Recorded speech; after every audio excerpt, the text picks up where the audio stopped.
Bonjour tout le monde, j'espère que vous allez très bien, que vous soyez. Bienvenue sur la page de coaching de Billo. Aujourd'hui, nous avons notre invitée d'honneur, Madame Annie Ferret. Si je puis me permettre de faire votre présentation, vous êtes Annie Ferret, vous êtes de nationalité d'origine française. Vous êtes agrégée de lettres modernes. Après 10 années d'expérience et d'exercice du métier d'enseignante, vous renoncez à l'enseignement pour vous consacrer à l'écriture et donc et à votre travail de modèle et à l'Afrique de l'Ouest. D'ailleurs, me vient tout de suite la question de savoir pourquoi autant de consécration avec l'écriture et votre domaine de travail qui est le modèle. Je partage mon temps, c'est vrai, entre l'écriture et les ateliers, le travail de la pause, tout simplement parce qu'il faut que je gagne ma vie. D'accord. Et donc je vis essentiellement de mon travail de modèle, qui est une passion, mais j'écris aussi autant que possible à temps plein. D'accord. Avec vos œuvres aussi, ça parle beaucoup plus, je ne sais pas, de l'Afrique. Avez-vous écrit un livre qui parle de l'Afrique de l'Ouest?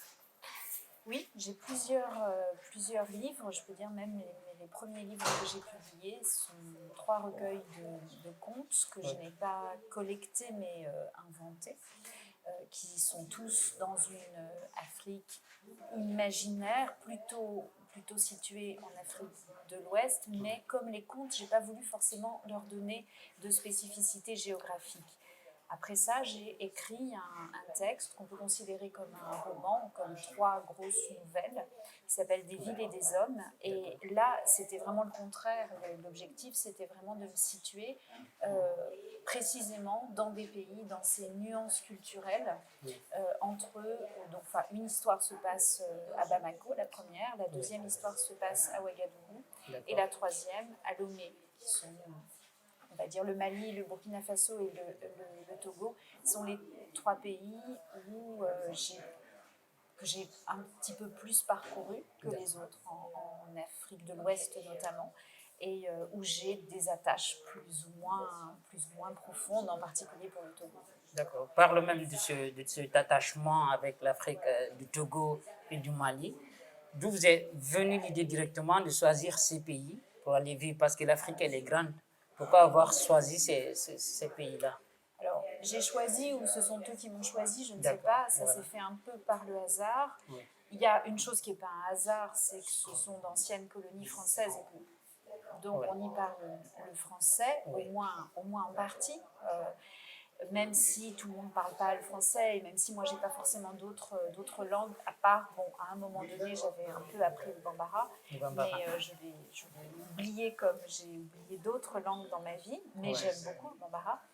Je n'ai pas encore appris le thème, mais c'est une langue que j'aimerais apprendre, puisqu'une partie de ma famille vit au Togo et thème.